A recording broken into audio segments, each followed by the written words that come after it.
Prontinho. Boa tarde, gente. Eu me chamo Vanessa. Eu sou assistente social no Sistema Único de Assistência Social de um município aqui da Paraíba, chamado Guarabira, e sou mestra em serviço social pela UFPB e também faço parte do grupo de estudos e pesquisas em educação popular, serviço social e movimentos sociais. Né? E aí hoje eu vou estar contribuindo junto com Ana e Josefina, né, mediando essa mesa de trabalho. E coincidentemente, também tem um trabalho, né, no GT, então a gente vai estar aí debatendo a nossa produção do conhecimento, né, e no final estar compartilhando coletivamente sobre essas experiências que a gente teve, né, tanto no campo da pesquisa quanto no campo da extensão, enfim. E aí a gente vai... Você quer se apresentar antes, Ana? Antes Não, da pode gente... falar as instruções depois. Eu me Pronto, apresento. aí a gente pode iniciar com algumas instruções, tá certo? Vocês terão 10 minutos para apresentar o trabalho de vocês. E aí a gente pode acordar, se vocês querem que a gente lembre vocês em 12 minutos restantes, ou pelo chat, ou levantando a mão, como vocês preferirem, né? Para que a gente não interrompa ninguém.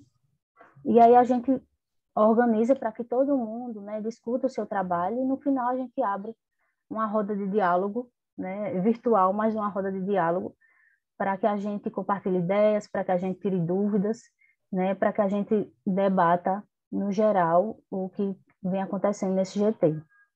Se vocês tiverem alguma dúvida, se vocês tiverem alguma pergunta, também podem estar compartilhando no chat, que aí eu vou ficar acompanhando, e no final a gente compartilha com todo mundo, né, para não ficar interrompendo em cada apresentação, para a gente ficar mais à vontade.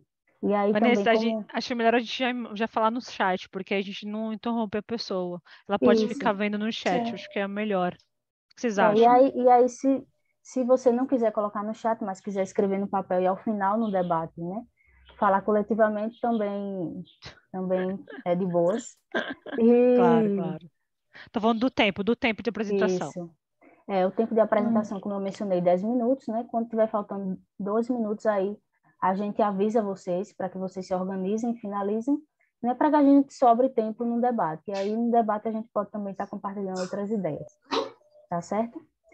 E vocês também podem estar compartilhando slides, se vocês tiverem interesse, tá certo? Como Josefina colocou no início, tá liberado para todo mundo compartilhar a tela. E qualquer dúvida, coloquem no chat que a gente vai tentando organizar e mediar aqui da melhor forma possível. Eu acredito que é melhor a gente levantando a mão, porque talvez na hora da apresentação a pessoa não veja o chat, né? Quando a gente colocar 2 minutos, por exemplo, para já ir finalizando, né? Todo mundo concorda assim? A gente levanta a mão quando faltar 2 minutos. Todo mundo consegue Hein? ver a gente, nossa câmera, falar com a gente? Sim, Andressa consegue, Francisca, Isabelle. todo mundo? O pessoal que eu não sei quem vai. Tá todo mundo que vai apresentar tá aqui? Conseguiu chegar? Sim, consigo ver. Beleza, perfeito. E a última coisa é da descrição, né? Façam a autodescrição logo no começo da apresentação, porque isso aqui vai ficar gravado e a gente vai deixar para todo o pessoal para a gente também, a gente está aqui nessa conferência falando sobre acessibilidade, né? Então a gente está pedindo para todo mundo fazer a autodescrição logo no Isso. começo da apresentação. Eu acabei esquecendo, mas eu sou Fica negra, tranquila, fica de tranquila. cabelos cacheados, preto. Estou usando um óculos de cor preta, de batom vermelho. Estou com uma roupa, né, um vestido na cor verde com preto e com fones de ouvidos branco.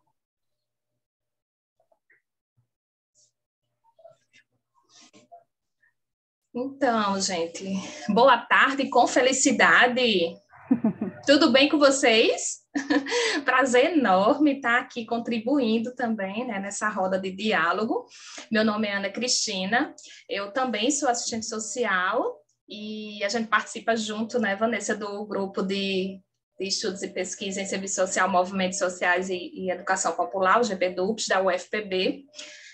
Eu atuo também na área de saúde, na área da assistência social, sou professora, especialista em gestão pública, mestra em serviço social e amante, né? Amante da educação popular, que que nos proporciona, né, esses momentos ricos que a gente está tendo agora, né? Que lindeza, né, essa conferência, né? Eu quero, assim, inicialmente parabenizar, né, todo mundo que está envolvido e proporcionando para a gente esses debates, né, que a gente tanto precisa, principalmente nessa conjuntura atual, né?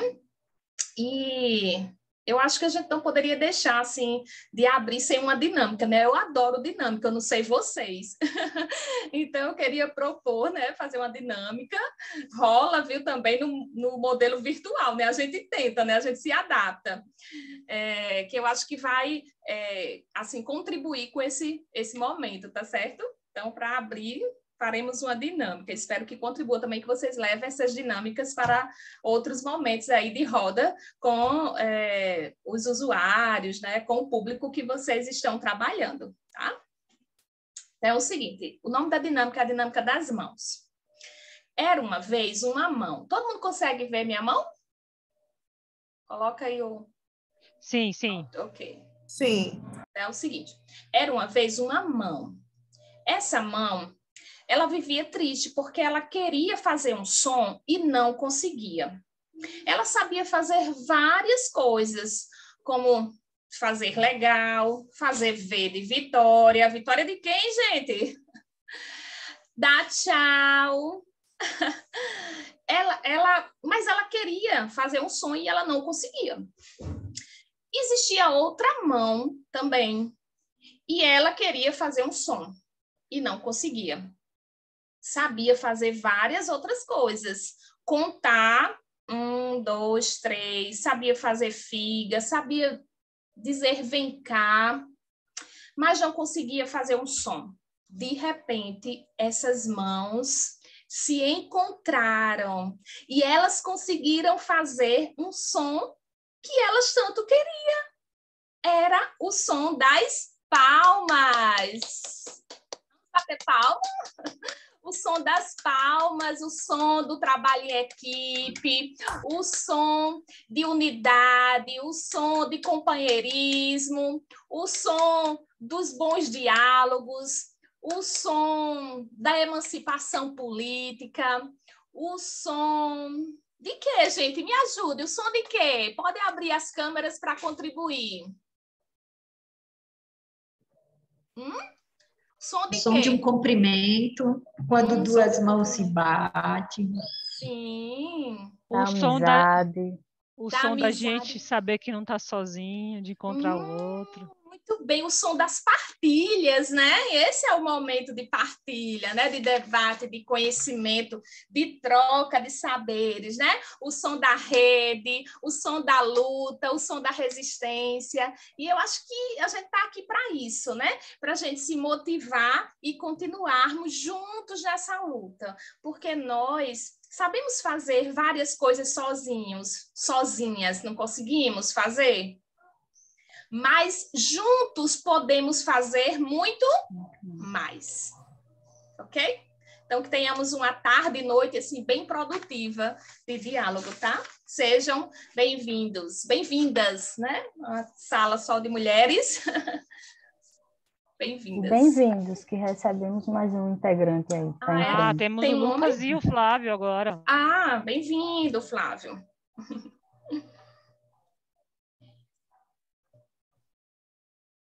Então, para iniciar na ordem dos trabalhos, tá com a relação, Vanessa? A minha relação tá diferente da de Josefina. Na minha relação tá eu e você primeiro, mas aí a gente vai ficar para o final, né? E aí em seguida vem a Andresa. A Andresa se dispõe a iniciar?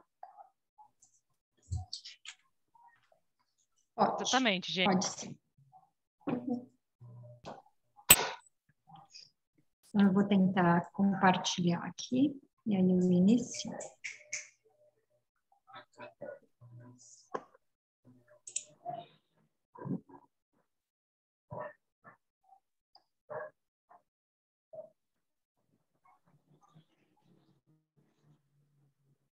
Dá para ver?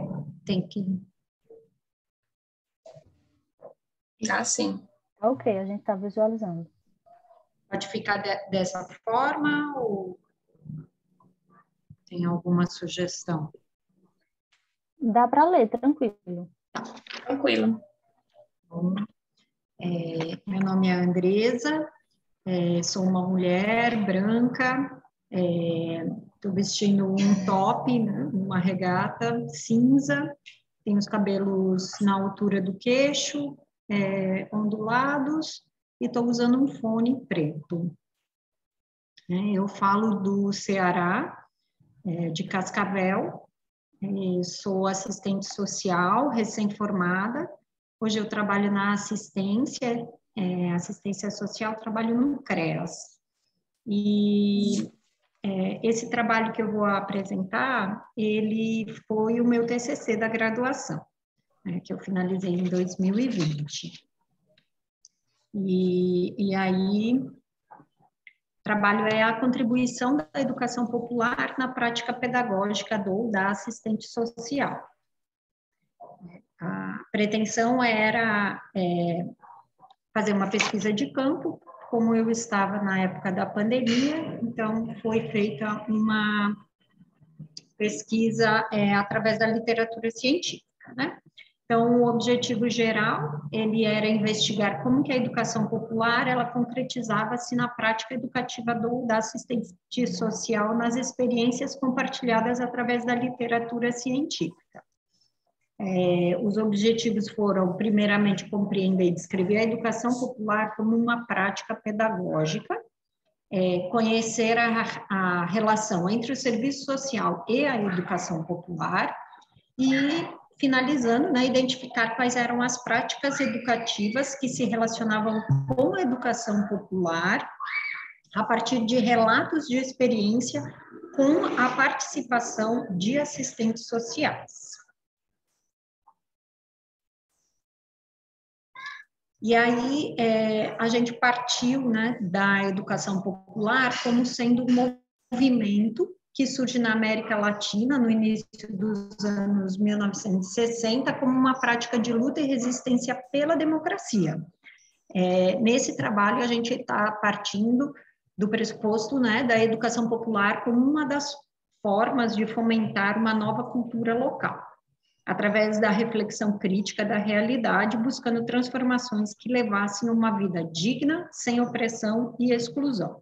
O Paulo Freire, aqui, nós trouxemos ele como a pessoa que sistematiza a educação popular em seus livros e faz a interlocução com o conhecimento acadêmico e o senso comum. Aqui são algumas das concepções presentes na educação popular que a gente trabalhou no trabalho, nessa pesquisa, né? Que é um projeto coletivo inacabado, o que nos dá a possibilidade de trabalhar com a educação popular em diferentes contextos, liberdade e autonomia, sendo que a liberdade aqui, né, ela se faz com o outro, a reflexão crítica da realidade, a praxis, a dissolução do poder, envolvendo sempre a participação do popular, né? A educação popular, ela utilizada em movimentos de organização, mobilização e transformação, o diálogo e a amorosidade e o círculo de cultura. Essas foram as concepções que nós utilizamos, as principais, né, que nós utilizamos no trabalho. Aí, quando nós entramos no serviço social, a gente parte da premissa, né, de que a prática educativa ela é inerente ao processo de trabalho do assistente social. E nós usamos a autora, né, a Abreu, que discute esse perfil pedagógico no serviço social e trazemos aqui para falar um pouquinho da história do serviço social, os 3 perfis que a Abreu, ela cita, que foram utilizados pelos profissionais, né?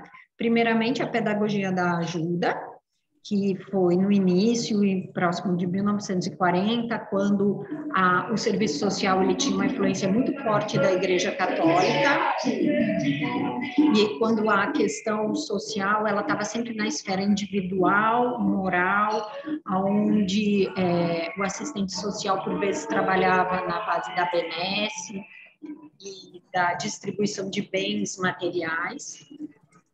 Depois vem a pedagogia da participação, que foi o principal destaque, né, no serviço social, onde era aproximadamente 1960, com o desenvolvimentismo e a modernização, onde a população tinha que participar para alcançar o bem-estar. E, por último, em 1980, quando teve a reconceituação do serviço social, a aproximação com a teoria social crítica, onde a pedagogia emancipatória ela tira da esfera individual e faz com que haja uma reflexão da condição daquele sujeito na sua totalidade. Tá. Então, vou falar aqui da pesquisa, né? Foi uma pesquisa qualitativa, foi realizada uma revisão sistemática da literatura, foram utilizadas relacionando dois termos, era educação popular e serviço social, e foram pesquisados em duas bases eletrônicas, né, que é a Cielo e a EBSCO. Usando esses artigos, desses 32 artigos, houve um filtro, onde esses artigos eles precisavam ter pelo menos um autor que fosse formado em serviço social. Nós ficamos com 14 artigos. E precisava ser um relato de experiência ou um estudo de caso. Aí nós ficamos com 5 artigos, com esses dois termos, né? O que pode, né, ser percebido aqui é que a maioria dos artigos, 9 deles, eram apenas não, né, eram discussões teóricas sobre serviço social e educação popular. E uma outra questão aqui que foi bem interessante que a gente conseguiu nessa primeira fase é que 42% dos artigos encontrados a todos esses artigos, né, que falavam sobre educação popular e serviço social, eles estavam entre 2019 e 2020. E aí, no final, a análise que nós fizemos é que esse contexto do pós-golpe de 2016, né, ele era muito similar ao que se acontecia em 1960, quando ela surge, né, a educação popular. Tá. Esses são os 5 artigos que foram encontrados, e agora eu vou falar rapidamente sobre os artigos, que eu acho que o tempo já está indo, né? Todos os artigos que foi feita uma sistematização deles, né? E todos os artigos, os 5 artigos falavam sobre projetos de extensão universitária no campo da saúde, com equipes multidisciplinares, onde envolviam profissionais da área, a comunidade e a universidade. Eles fomentavam espaços de participação popular com interlocução de vários saberes. Era de gestão compartilhada, onde a educação popular ela estava presente na totalidade desses projetos, desde do planejamento, na execução, e tinha uma horizontalidade do desenvolvimento dos projetos, né, com a participação popular. Isso era algo comum em todos os artigos. Eles geravam espaços de promoção de reflexão sobre a realidade e formação de vínculos. Aí, aqui, o que mais chamou a atenção nesses 5 artigos é que apenas um artigo, ele era apenas com assistentes sociais. Deixa eu ver aqui, tem o chat, eu estava com ele. Um único artigo, ele era só com assistentes sociais. E esse artigo foi o único que não falou em amorosidade. Falava-se em formação de vínculo, mas não falava-se em amorosidade. Os que envolviam a saúde, eles falavam muito sobre a questão dos vínculos e da amorosidade. Aqui foram as concepções de educação popular que foram identificadas, né? A questão da problematização, da leitura do mundo através da reflexão crítica, dissolução do poder, fomentar a liberdade e a autonomia dos usuários, né? A articulação dos saberes técnicos e populares, e sempre era utilizado o diálogo e a amorosidade, que só não foi citado no artigo do serviço social. Aí, não sei, está um pouquinho o tempo, mas depois a gente tem um espaço de discussão, né? Algumas coisas, né, que foram encontradas, né, e discutidas nesse trabalho. Com a dificuldade das pessoas que estão na ponta, trabalhando com a sociedade, trabalhando com a população, né, no serviço social, com a escrita acadêmica. Nós não encontramos nenhum trabalho de relato de experiência que não tivesse a universidade envolvida e que não fosse um projeto de extensão, né?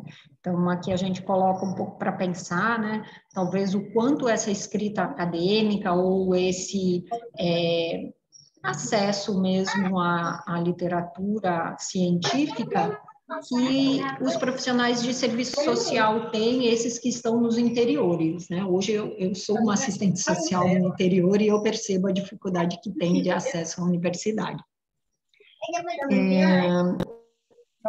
Falar um pouquinho sobre o que o Vasconcelos cita, né? Que o serviço social, ao longo do tempo, ele teve que ele chama de recalque da subjetividade, e como a nossa profissão ela tem um certo medo de falar sobre isso e de trabalhar a questão da amorosidade com os usuários, talvez até um certo medo de invadir, de se aproximar muito a algo que seja terapêutico, né, a terapia.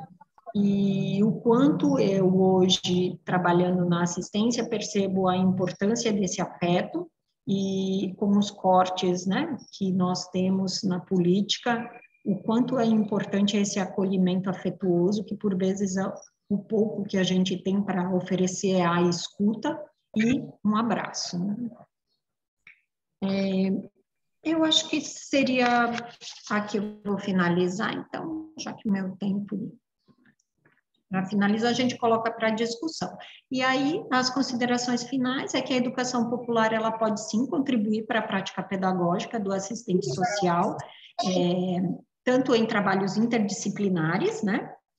Pelo fato da educação popular ela ser utilizada por diferentes profissionais e por ela ter em coerência com a questão da partilha dos saberes, promover uma reflexão crítica, né, com os usuários, o fortalecimento de vínculos, e a educação popular, ela coadua, né, com os princípios que nós temos no nosso código de ética, que é a liberdade, a autonomia, a emancipação, a equidade, a justiça social, a ampliação e a consolidação da cidadania. E aqui tem as referências bibliográficas e finalizo nos 10 minutos, acredito. E depois a gente traz para discussão. Muito obrigada. Obrigada a você, Andresa. Finalizou lindamente com o Freire, né? Essa frase aí maravilhosa. Obrigada pela contribuição. Obrigada, foi em 12 gente. minutos, apertadinho o tempo, né? Mas você passou assim com excelência a proposta do teu trabalho. Com certeza a gente vai poder discutir, né? Eu quero pedir desculpa porque eu não fiz a minha autodescrição. A gente ainda está se acostumando, né? Com esse modo, mas eu quero deixar aqui registrado, né? Eu sou uma mulher branca, cabelos e olhos claros. Estou utilizando um fone branco, uma blusa de cor mostarda, um colar marrom e um batom nude. Então, a próxima a apresentar será a Franciele. até 10 minutos, Franci. Certo, Ana. E nós somos da Paraíba, né? Eu, Vanessa, Franci e Andresa é do Ceará, não é isso? O virtual nos proporcionando esses encontros, né? Coisa gostosa.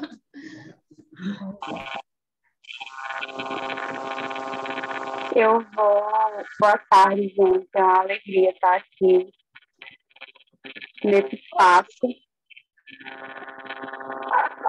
Salve as colegas. Franci, o teu som tá com ruído. Será que não é o fone? Ou se você colocar o fone, pode melhorar.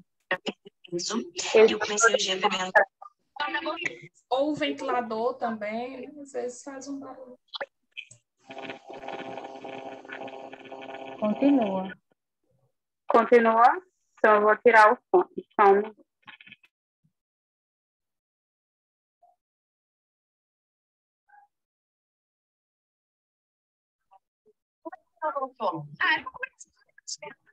Ela não fala, mas ele fala espanhol. Ah, é verdade. E aí ela espanhol. Não tem jeito, ele é gato. Não é muito meu estilo de homem, não, já falei isso. Mas ele é bonito. Reinaldo, seu áudio tá ligado.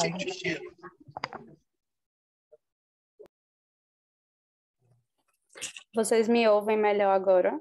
Melhorou. Tá Que ok bom. agora. Então, meninas, novamente, boa tarde, eu sou Franciele. Eu sou uma mulher branca de cabelos curtos, pretos, na altura do ombro. Eu estou vestindo uma blusa que ela é azul clarinho, com alguns detalhes amarelo e em preto estampados. Ao meu fundo tem uma parede branca e à minha esquerda está uma janela marrom. Então, é uma alegria estar aqui novamente falando, né? Um privilégio desse espaço. A conferência está sendo muito bonita. Parabenizo as pessoas que estão à frente desse momento. E desde já também pedir desculpas, porque eu não vou conseguir apresentar aqui o slide, porque eu estou pelo celular aqui na Paraíba, na Federal da Paraíba, no campus de João Pessoa. Nós estamos vivendo o encontro também de iniciação científica, de iniciação à docência e o encontro das extensões, então é uma semana de encontro unificado. Nós, tanto eu como Francisca, que também está na sala, minha outra colega, ficamos na universidade hoje, já apresentamos trabalhos, daí o computador descarregou, enfim, eu estou pelo celular aqui, mas não vai ser prejudicado o nosso debate, né? A nossa reflexão, que é para isso que a gente está aqui, para a gente poder conversar e partilhar juntos os nossos fazeres e as nossas práticas enquanto pesquisadores. Então, o meu resumo, né, que é junto com a Francisca, que também está na sala, Francisca Ferreira de Souza Pedrosa, é orientado pela professora Aline Maria Batista Machado, que é intitulado da seguinte forma: Educação Popular na Pós-Graduação Brasileira, um recorte da região norte nas áreas de serviço social e de educação, no recorte temporal de 2000 a 2020. Então, essa pesquisa ela é vinculada ao grupo de estudos e pesquisas em serviço social, movimentos sociais e educação popular, que Vanessa já falou e Ana também, do qual eu faço parte. E esse grupo de pesquisa ele tem vinculação com outros grupos que também estudam essa interlocução entre educação popular e serviço social. Muito bom ouvir a companheira anterior, porque quando a gente encontra alguém que estuda algo parecido conosco, a gente tem aquela... Então, que bom que essa sala está cheia de pessoas assim.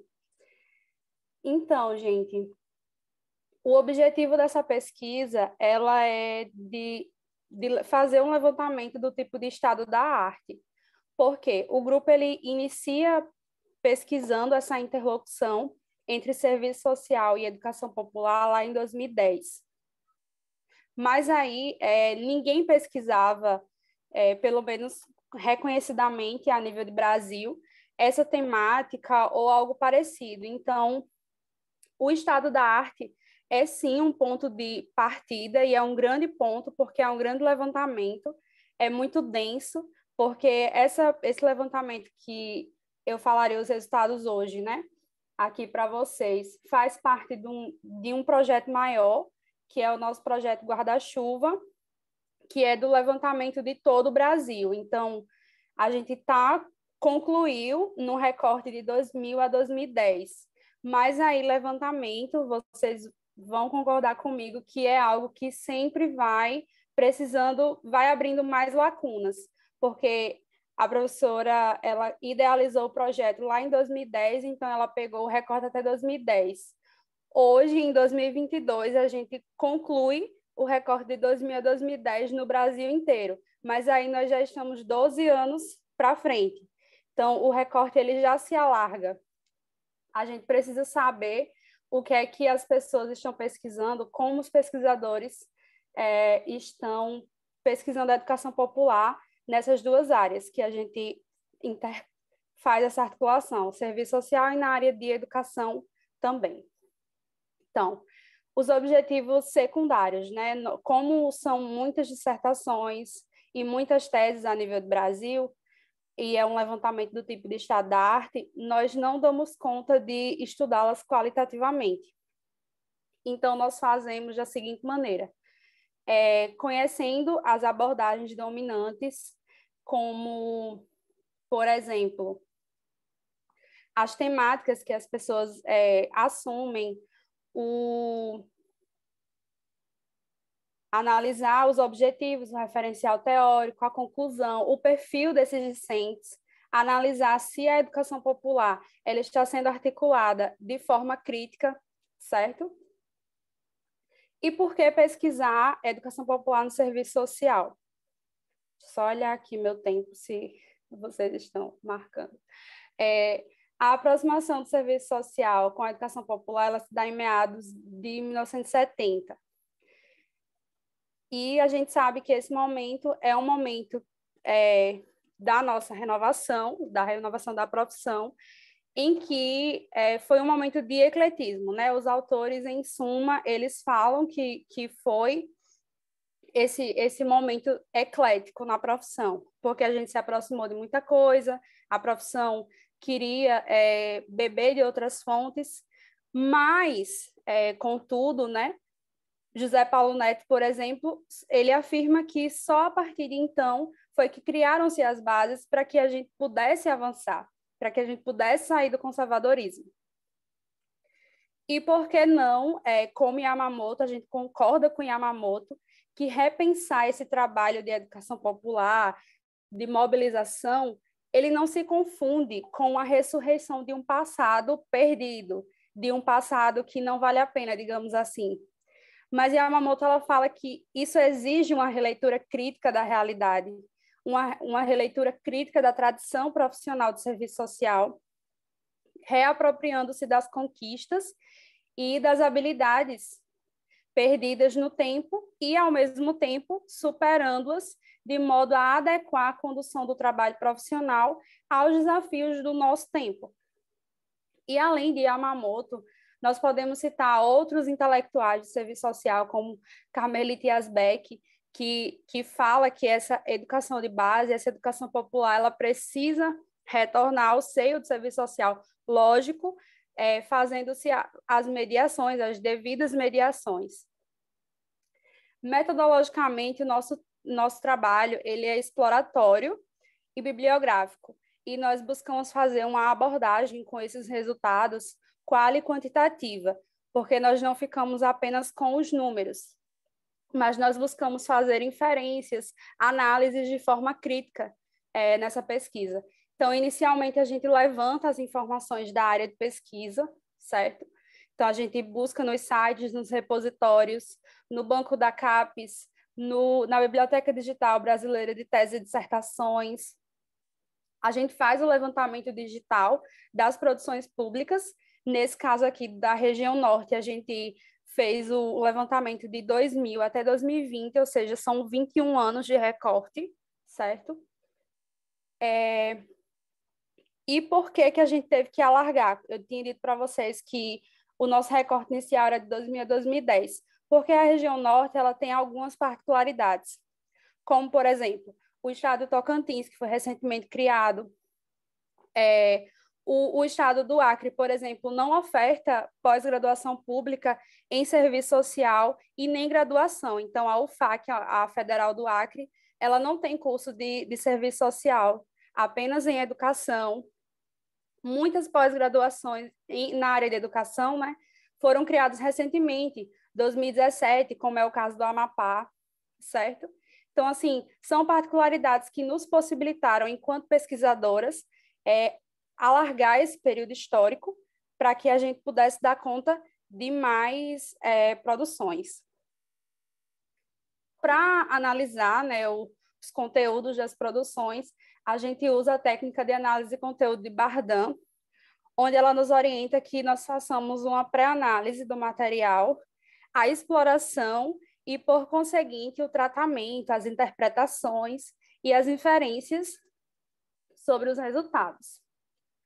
Então, nós, eu e Francisca, no recorte temporal de 2000 a 2020, na região norte, nós encontramos 32 produções que versam sobre a educação popular, na pós-graduação em serviço social e em educação, certo? Então, o Pará, ele aparece com o maior nível de produção, que é 84% dos resultados finais, seguido de Roraima, que aparece com 6%. Então, a gente vê a discrepância e quando a gente vê esses números muito diferentes, a gente vai em busca. Aí, Francisca descobriu que no Pará tem um grupo de estudos que estuda Paulo Freire, então, por isso a incidência maior de 87% para 6%, por exemplo, do estado seguinte.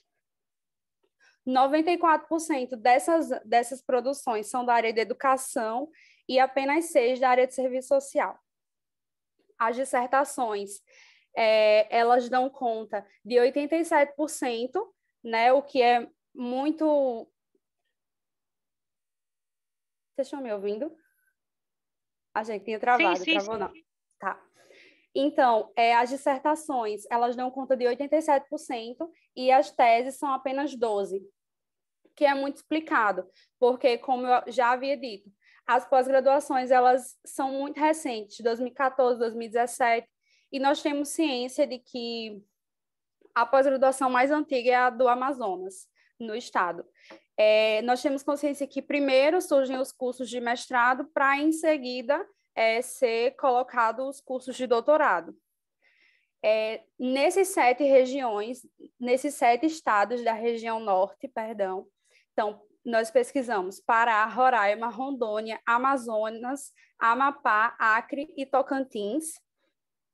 Nós investigamos 18 instituições públicas de ensino superior. E aí a gente também faz, depois que a gente analisa, né, que a gente faz as tabelas, os gráficos, analisando criticamente sobre essas produções, nós fazemos um quadro sobre as temáticas que aparecem, certo, nas produções. Então, o que é que mais, sobre o que as pessoas estão escrevendo, que elas articulam a educação popular a isso. Então, nós encontramos, por exemplo, educação de jovens e adultos, que é o que lidera as produções, educação do campo, práticas educativas, educação não governamental, as ONGs, práticas populares, construção de identidades, currículo em classe hospitalar. A gente acha algumas produções, especialmente no serviço social, que falam mais sobre a área da saúde. Nós sabemos que a educação popular tem essa influência também na área da saúde. Ensino de filosofia, movimento estudantil, pensamento decolonial, pensamento social, práticas culturais, educação ambiental popular, são temas pulsantes nessas produções e são temas críticos, atuais, o que é muito importante para a nossa pesquisa, porque corrobora com o nosso pensamento de pensar a educação popular enquanto uma educação crítica, problematizadora, emancipadora, uma educação que escreve, que pensa sobre o que as pessoas vivem, né? A ciência, ela tem que dar conta do real, ela tem que dar conta de explicar e desmistificar e mediar o real concreto. E daí, né, na região norte, nós achamos essas produções que eu falei para vocês. E eu tinha falado também que esse ano nós concluímos o recorte temporal de 2000 a 2010 no Brasil inteiro. Eu estou com a tabela aqui do meu lado, aí fica mais difícil para vocês visualizarem, mas eu vou tentar explicar os números para que vocês entendam. No recorte de 2000 a 2010. Desculpa te interromper, França, é só para a gente ficar um pouco atento ao tempo, porque já esgotou, aí para a gente não comprometer os demais. Certo, eu não vi no certo? chat. Tá bom, tudo bem. Eu estava olhando o chat, Vanessa, e eu não vi. Porque só também reforçando, não sei se você estava no início, a gente acordou quando a gente levantasse a mão, seria também uma forma de sinalizar que faltaria os 2 minutos. Sim. Para ir finalizando, tá? Eu estava olhando o chat, meninas, desculpem. Como eu estou pelo celular, só aparece uma telinha de cada vez. Aí eu não vi levantando a mão, mas perdão. Então, no recorde de 2000 a 2010, estou finalizando, nós encontramos 345 produções no Brasil inteiro, nas 5 regiões brasileiras, certo? Então, é um montante muito grande, é um levantamento muito denso, é um trabalho que já vem sendo executado por outras PIBICs, outras pessoas de iniciação científica, TCCs, mestrandas do grupo, pesquisadoras que realmente se empenham para fazer isso.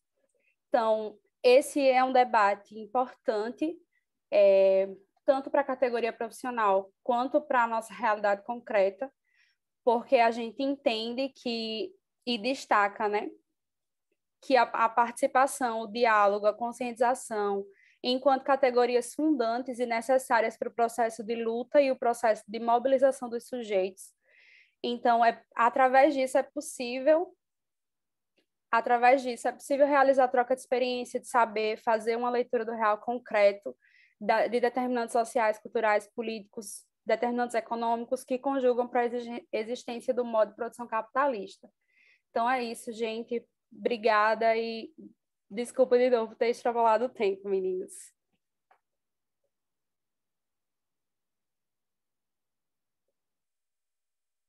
Próxima é a Isabela, ela está aí? Já está pronta, Isabela? Sim, deixa eu só tentar compartilhar aqui e vou ligar o vídeo, só um instantinho. Vão fazendo as anotações, vão conversando no chat para a gente debater no final.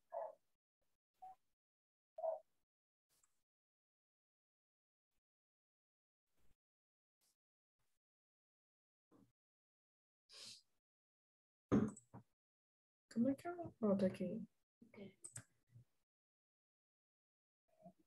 Já está compartilhando, viu? Já? Isso. Boa tarde. Meu nome é Isabelle. Eu estou com um brinco de pérola, uma blusa verde estampada, o cabelo preso de rabo de cavalo, e atrás de mim tem um negócio de madeira, assim, eu não estou sabendo explicar tão bem. Boa tarde a todos vocês, meu nome é Isabelle. Eu vou conversar um pouquinho com vocês sobre a preceptoria e residência, articulando saberes. Sou preceptora da Residência Multiprofissional em Saúde da Família da Uncisal, moro em Maceió, e sou fiscal da Vigilância Sanitária daqui de Maceió, onde eu recebo alunos da residência da Uncisal. Não está passando.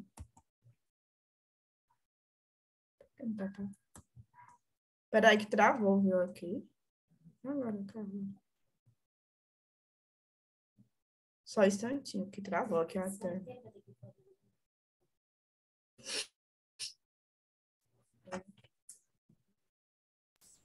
Tenta retirar e colocar novamente. Tá, joia.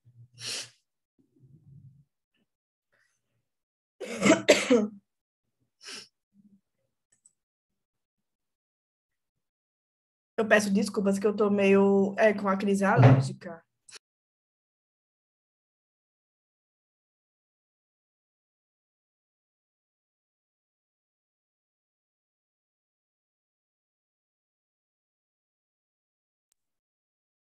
Tá dando para vocês visualizarem?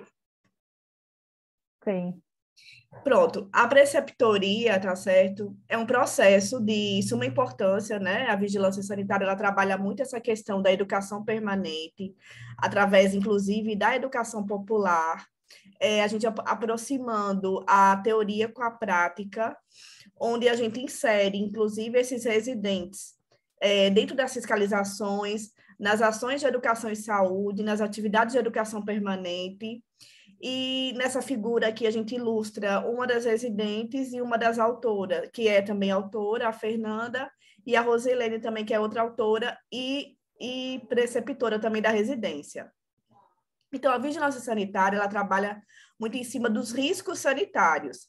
E através do momento, né, que a gente está na rua, retirando os riscos, indo em salões de academias de ginástica, em hospitais, em drogarias, em farmácias de manipulação, em funerárias, em atividades de estética, tá certo? E levando esses residentes, a gente acaba escutando desses profissionais, desses estabelecimentos, dos restaurantes, o que é que realmente acontece dentro daquele estabelecimento, tá certo? E como é que a gente pode orientar.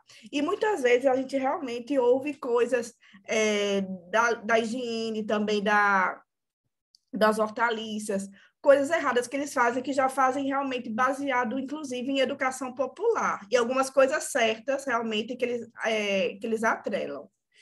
Então, dentro desse contexto da vigilância sanitária junto com a residência, nós pensamos junto às rotinas de trabalho desenvolvidas e nos possíveis formatos de solução para o campo de atuação, considerando alguns pontos: promoção e prevenção da saúde, orientação e conduta dos prestadores de serviço. Em todas as fiscalizações, a gente faz essa atividade educativa, e às vezes as pessoas elas enxergam a vigilância apenas como uma atividade punitiva, e também trabalhamos o diálogo com a população, envolvendo-os diretamente nos processos. A vigilância de Maceió, ela trabalha muito palestras, faz palestras para o setor regulado e para algumas faculdades. Por exemplo, para salões de beleza, a gente leva tanto os proprietários quanto a manicure, a cabeleireira, pessoal que trabalha dentro do supermercado, né? Na parte de manipulação de alimentos, na parte dos frios, as tapioqueiras. Aqui em Maceió também temos muitas barracas na orla. Trabalhamos também esse pessoal da orla. Trabalhamos em cima dos trabalhadores dos motéis, as camareiras, os manipuladores de alimentos dos motéis, realmente tentando fazer essa educação, tá certo? E essa conscientização para melhorar os estabelecimentos. Então, a gente faz essas ações educativas, também a distribuição de panfletos, e os residentes, eles sempre estão participando dessas ações, que eles sempre têm ideias novas, e muitas vezes também eles ajudam a ministrar essas palestras, na confecção até dos slides, e como autores também das palestras. Orientações em fiscalizações, em palestras de boas práticas, como eu já havia falado. Esses encontros e ações proporcionaram reflexões sobre a prática da vigilância sanitária, tanto para os preceptores e residentes, como também pela população envolvida no processo. Aqui em Maceió, não sei se alguém aqui conhece, um dos calos da vigilância sanitária é o nosso mercado público, e a gente também trabalha muito nele, na questão da panfletagem, tentando levar as pessoas também para o nosso auditório na vigilância para fazer a conscientização de como é que faz a limpeza daquele peixe, a estar sempre fazendo a higienização das mãos, a estar usando os uniformes corretamente, a estar usando os EPIs. Então, assim, isso tudo a gente trabalha junto com a residência. E também é um conhecimento mais ampliado do perfil dos diversos estabelecimentos visitados, né? O residente que passa por lá, ele tem essa visão, né? Esse panorama dos bastidores dos mais de 70 tipos de estabelecimentos que são fiscalizados e as suas implicações no serviço de acordo com a população. Permite também extrapolar a visão da vigilância sanitária como apenas um órgão ordenador, como eu já falei, né, punitivo, intimidatório, e realmente mostrar que nossa vigilância, na vigilância sanitária, ela tem essa parte de educação.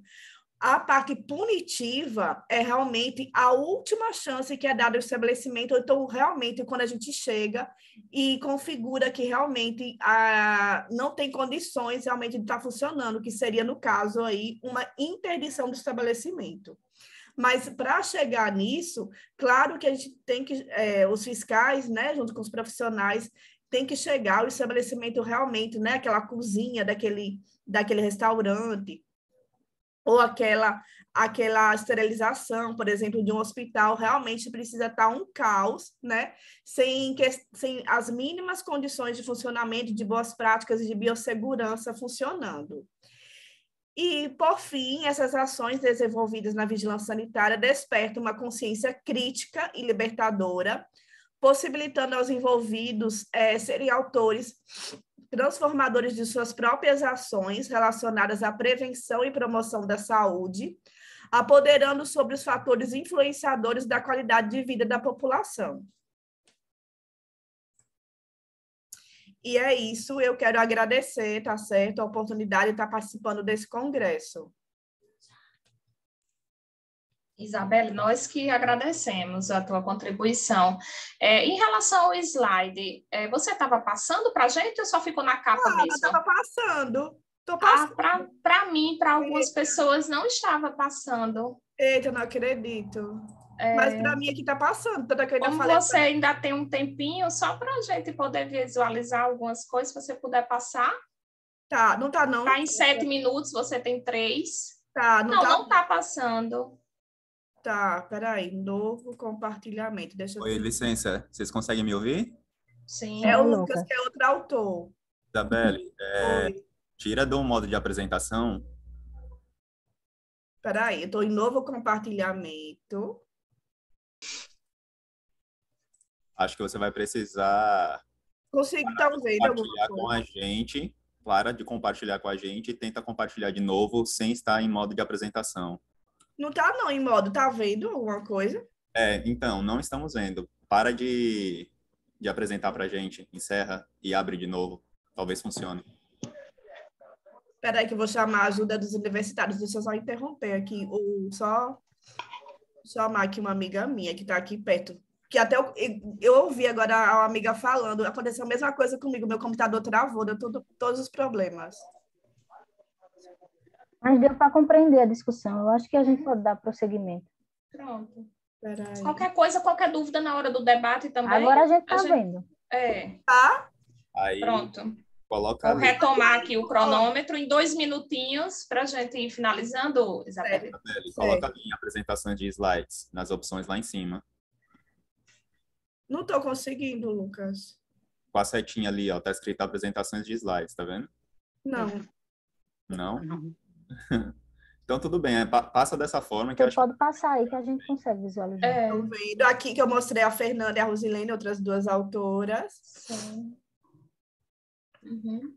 Aqui sou eu, inclusive, ministrando também uma palestra para o setor regulado, o ex-coordenador-geral da vigilância, o atual. Qual a tua formação, Isabelle? Sou formada em odontologia, com mestrado em ensino na saúde na Faculdade de Medicina daqui, da UFAL.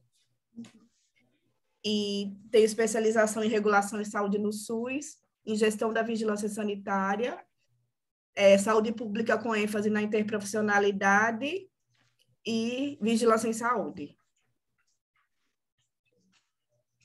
Pronto. São esses os slides. Ok. Eu não poderia deixar de ver seus slides? Foi. E cheio de figuras. Ficou lindo. Parabéns pela apresentação. Obrigada. Foi dentro do tempo, viu? Ah, ótimo. Agora é você, viu, Ana? Vamos. Espera, calma. Vou tentar aqui. Você pode parar de apresentar? Pode, Pois, Isabelle. Ver se eu consigo colocar a minha. Eu não estou conseguindo fazer nada. Olha, que estou nervosa. Olha, eu já tava... Acontece assim mesmo. Porque eu tive que vir na casa da minha amiga, eu estou dizendo, olha, não pegou, meu computador não ligou. Eu só ligando fechar a apresentação, né? Não... Deixa eu tentar aqui, peraí. Carla, me ajuda aqui, mulher. Eu não estou sabendo nem tirar a imagem. Eu acho que em cima fica uma tarjinha e lá está escrito. Aí. Ah, saiu. Aí. Eu consegui retirar. Conseguiu? A colega tirou, Carla, vem. Pronto, o meu todo mundo está vendo? Pronto. O título do trabalho é Educação Superior em Tempo de Bolsas. Foi resultado, né, da minha dissertação do mestrado. Então, é um trabalho compartilhado, né, com a orientadora, a Aline Machado, que inclusive é a coordenadora do nosso grupo, né, o GBDUPS. Vanessa, controla meu tempo, por favor. E abri com essa frase, né, de Freire, que diz: é porque amo as pessoas e amo o mundo que eu brigo para que a justiça social se implante antes da caridade. Né? Como o nosso trabalho fala da assistência social, né? O nosso GT é serviço social, também assistência social e educação popular, né? Eu não poderia deixar de trazer essa reflexão de Freire, né? E entender, assim, que a assistência social, tem uma colega aqui, Andresa, né? Que trabalha no CREAS, né? Nós sabemos que a política de assistência, ela é uma política intersetorial, né? Transversal, complementar, e ela faz esse diálogo com as demais políticas, né? De acordo com a política mesmo nacional de assistência social. Então, ela deve, né, ela tem esse preceito de incluir os grupos sociais, de acordo com o Mauriel, proporcionando, né, serviços, direitos sociais, né, a partir dessa intersetorialidade. Então, o nosso objeto de estudo, ele foi um programa específico aqui de João Pessoa, que é o programa Bolsa Universitária, por isso o nome, né? Educação em Tempo de Bolsas. Educação superior, no caso. Esse programa, a gente começou a pesquisar aqui, mas a gente sentiu o desejo, diante da realidade, de identificar, sim, outros municípios tinha também esse programa, e identificamos que em várias partes do Brasil existia programas nessa linha de ofertar uma bolsa universitária. Alguns ofertavam em forma de pecúnia, né? E outros em forma da bolsa mesmo nas faculdades privadas, e em outras, como em universidade pública, era uma bolsa em forma de pecúnia. Como é o caso desse de João Pessoa, né? Os estudantes recebem um valor X, né, para poder continuar com seus estudos. O objetivo principal desse programa é a permanência, porque não adianta o aluno começar um curso e não permanecer, não concluir, né? Não ter condições de concluir o seu curso. E aí, esse programa, ele é ofertado pela Política de Assistência Social, né? Pela Secretaria de Assistência, mas ele faz essa interface com a educação, né? Tanto com a Política de Educação Superior, quanto com a Política de assistência estudantil com a transferência de renda, né? Então, é uma junção aí de várias políticas para dar conta dessa demanda que tem aparecido nos dias atuais. Oferecendo, assim, essa igualdade de oportunidades, né? A gente sabe que o nosso Brasil ele é um país muito desigual e que muitas pessoas não conseguem ter acesso e, muitas vezes, quando se tem acesso, não consegue permanecer no ensino superior. Então, é uma estratégia para poder proporcionar a permanência desses alunos, né? Um dado interessante que eu trouxe para vocês, que a gente encontrou na nossa pesquisa, é que, em relação a esse programa, a maioria dos usuários que recebiam essa bolsa era da rede pública.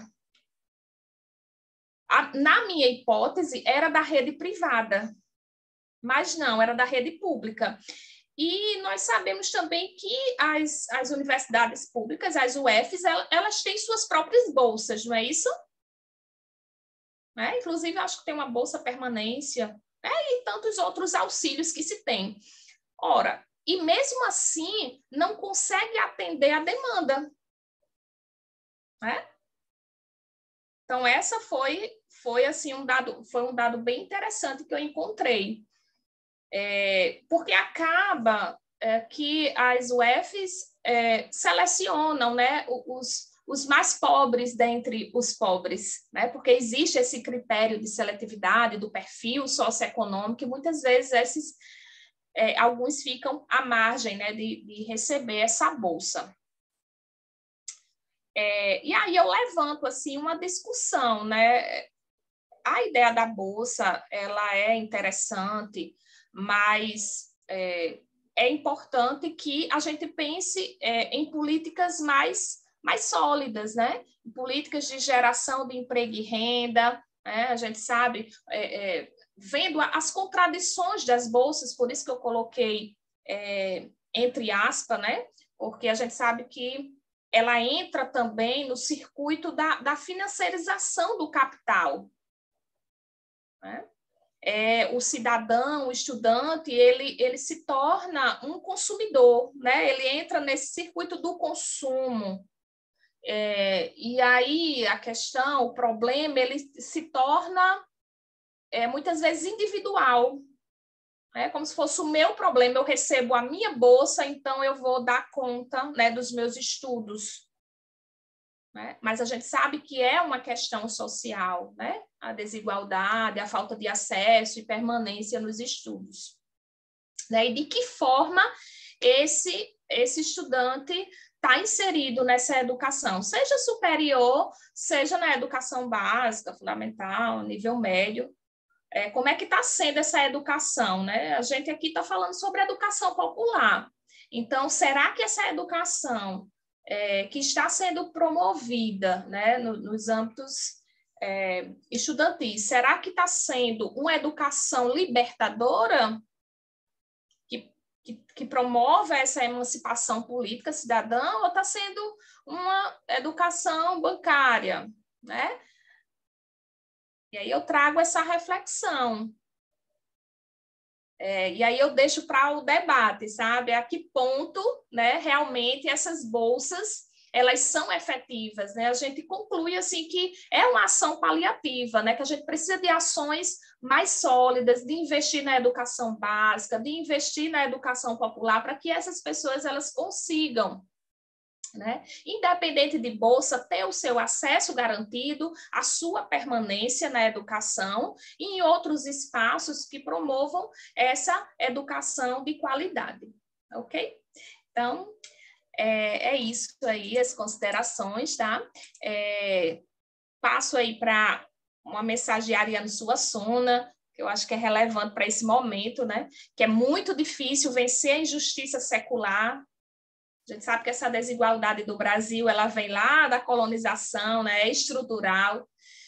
Então, essa injustiça, ela dilacera o Brasil em dois países distintos, o país dos privilegiados e o país dos despossuídos. Então, como vencer isso? Então, trazendo essa conscientização, né? Promovendo esses espaços de fala, chegando junto daquele usuário, fazendo um trabalho de base. A assistência social, ela tem muito a contribuir, né, com esse trabalho de base. Tá, gente? Obrigada.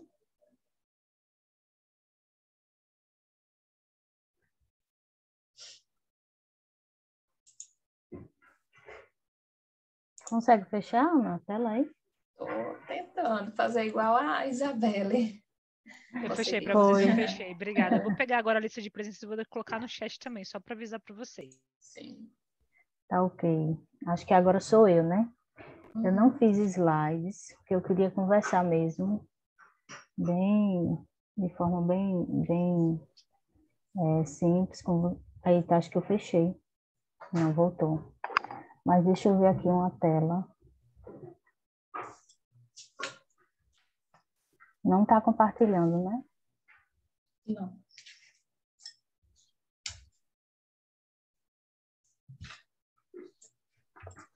Deixa eu ver.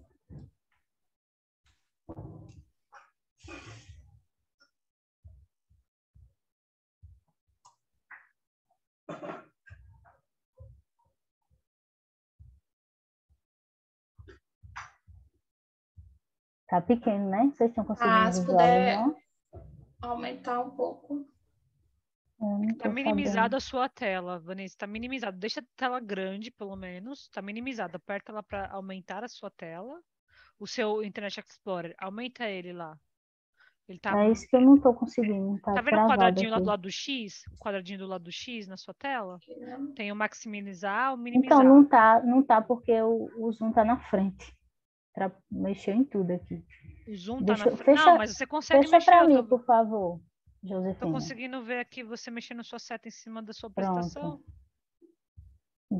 Deixa eu maximizar a tela agora antes. Tá certo. Porque o zoom estava em cima do local que maximiza, então não estava indo. Agora vai. Agora foi, agora dá para visualizar, né?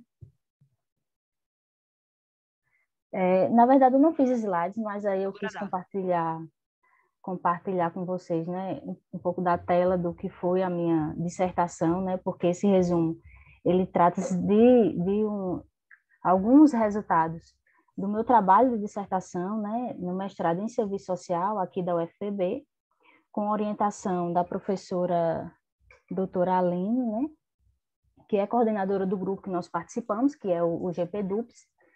E na dissertação, né, eu busquei fazer justamente o debate da educação popular na revista Serviço Social e Sociedade.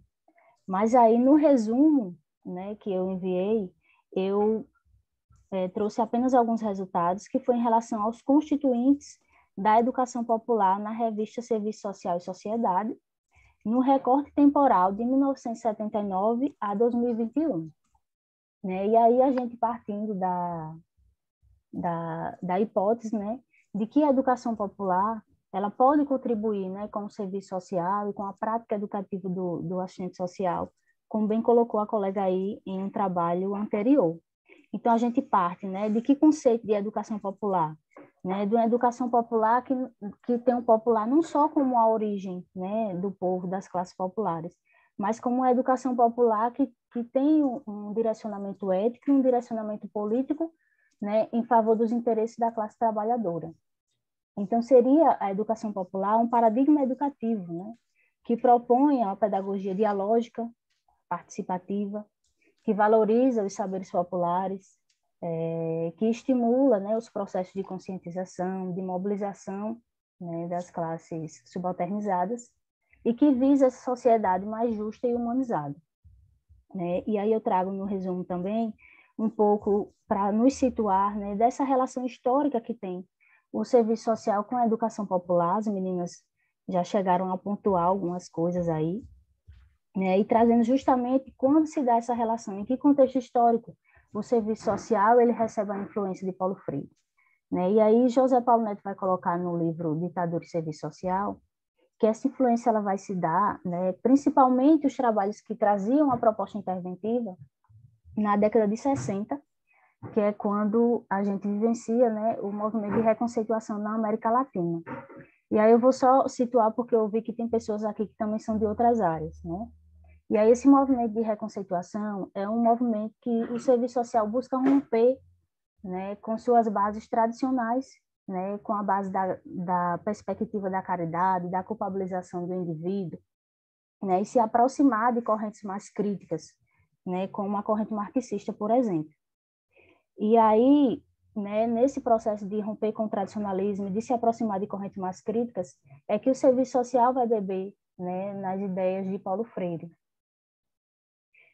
Mas aí a gente, pesquisando, a gente consegue visualizar também que, embora essa influência, né, do pensamento de Paulo Freire, ela tenha se dado no serviço social na década de 60, essa relação ela é bem anterior, né? E o próprio Paulo Freire cita isso, né? No livro Pedagogia da Esperança, que é aquele amarelinho, deixa eu ver. Aqui. Esse aqui. Não sei se vocês conseguem visualizar.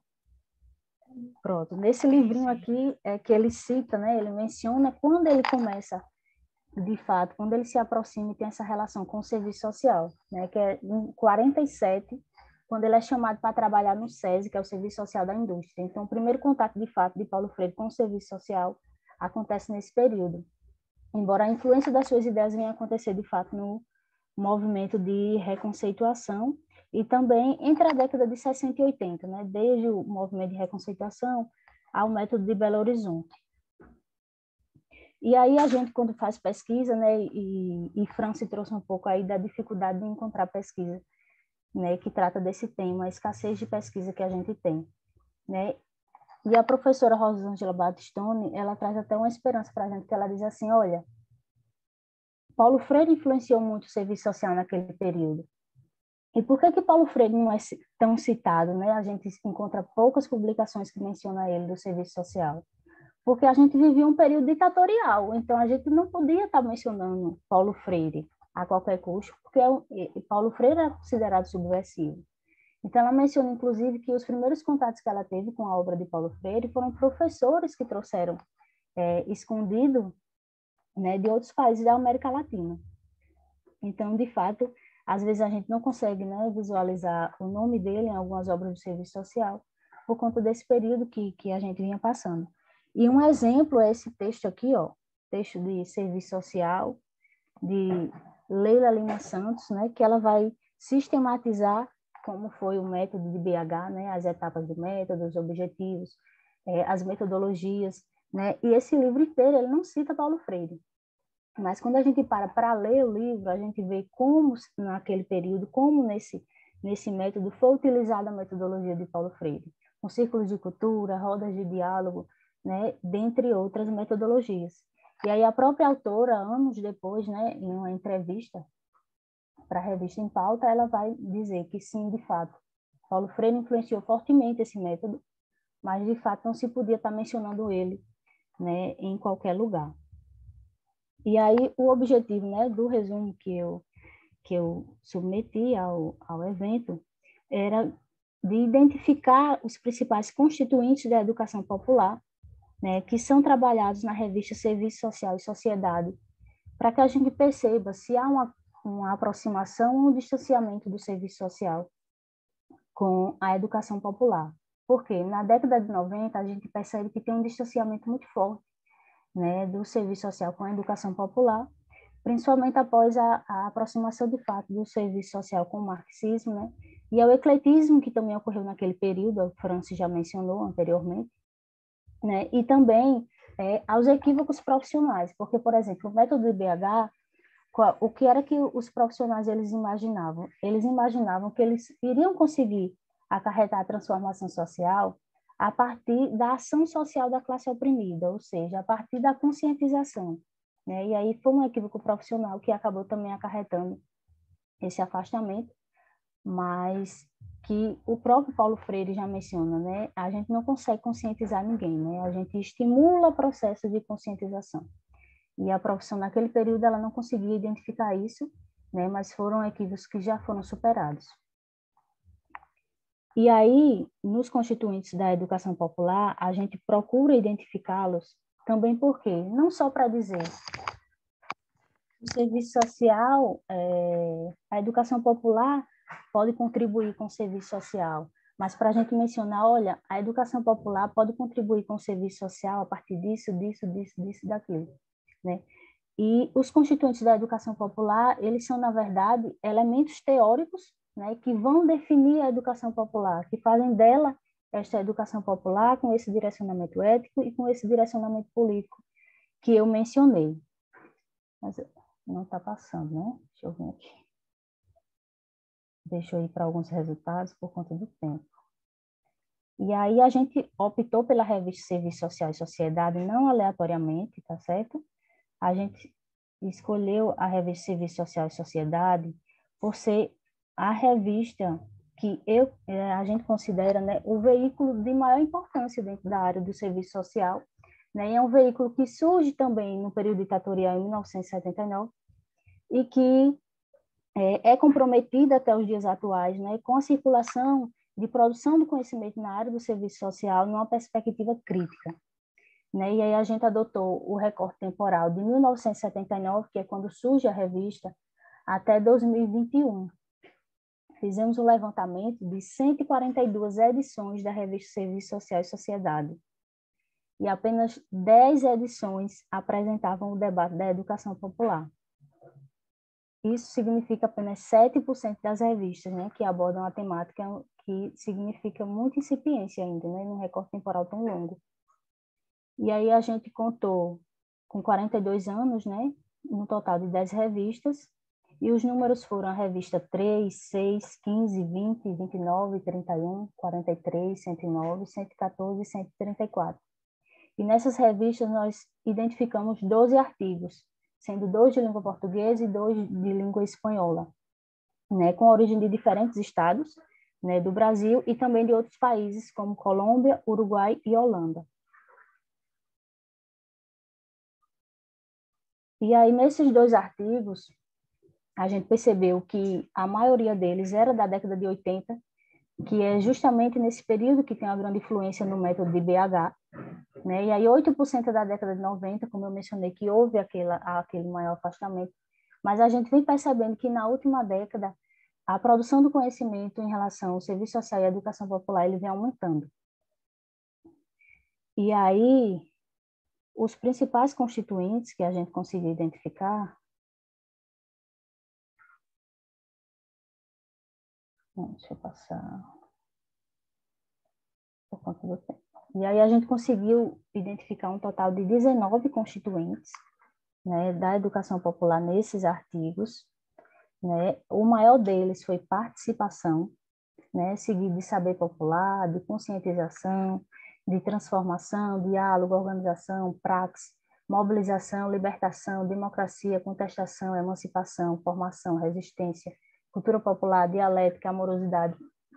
E aí o que a gente fez? A gente pegou esses constituintes e começou a fazer uma análise a partir do projeto ético político do serviço social, né, dos princípios que estão colocados no nosso código de ética, dos deveres do assistente social, dos direitos da população usuária, né, da lei de regulamentação da profissão, das diretrizes curriculares, para que a gente observasse se havia um distanciamento ou uma aproximação, né? E a gente percebeu que todos esses artigos, nenhum desses artigos, né, tinha adotava uma concepção conservadora, né?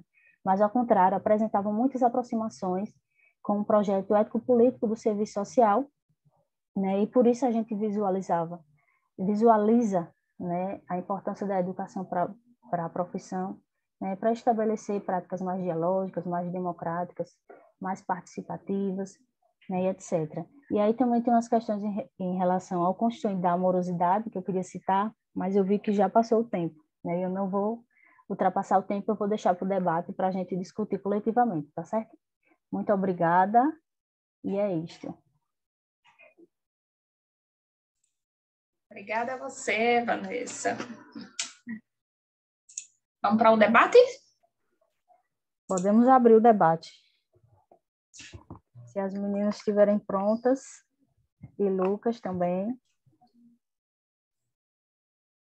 Tem Fernando também, né, que está na sala. E Fernando, acho que Fernando entrou depois, eu não vi. Mas aí, fazendo uma síntese, né, do que eu vi aqui das apresentações de vocês, primeiro dizer que felicidade, né, estar nessa roda. Eu achava que ia ser só serviço social, mas aí também tem uma colega, né, da área da saúde, da vigilância, né, e como a gente fica feliz de ver como Paulo Freire influencia diferentes profissões, né, porque a gente, às vezes, quando a gente não conhece o pensamento de Paulo Freire, não se aproxima das ideias de Freire, a gente tem uma ideia de que Freire só influencia professores, né, e aí a gente vê como o pensamento de Freire é amplo, né? E como ele tem influenciado diferentes profissões, como o pensamento dele pode contribuir com as nossas práticas. Eu fiquei imensamente feliz com os resumos, né, que eu li. Lucas e Fernando é de que área? Eu sou educador físico, formado em educação física e tenho mestrado em ciências da saúde. Ele é meu residente lá na vigilância sanitária. E a Fernanda também. E a Fernanda é nutricionista. Isso. Porque está aqui Fernando. Lá? Vocês têm assistente social na residência? Tem. Não tem, Lucas e Fernanda? Assistente social? Nossa, não. Não.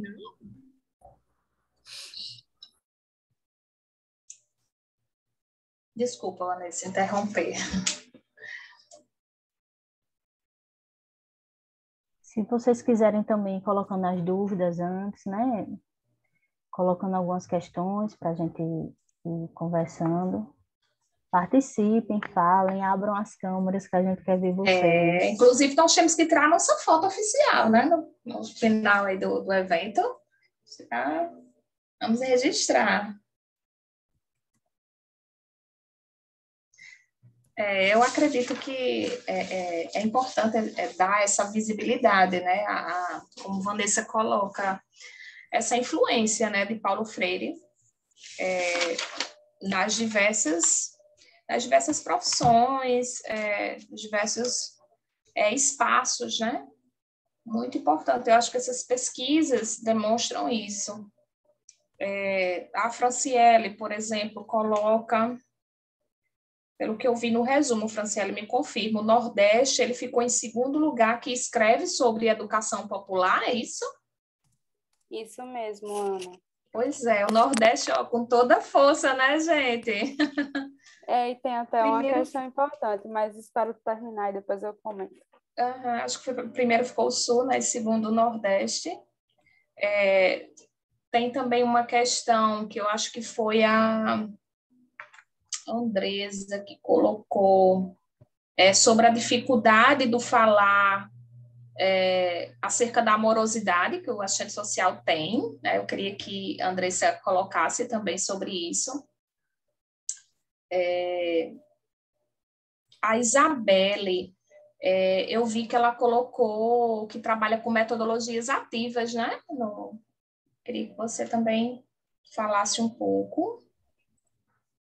Sim, peraí, gente, para variar me perdi. Peraí.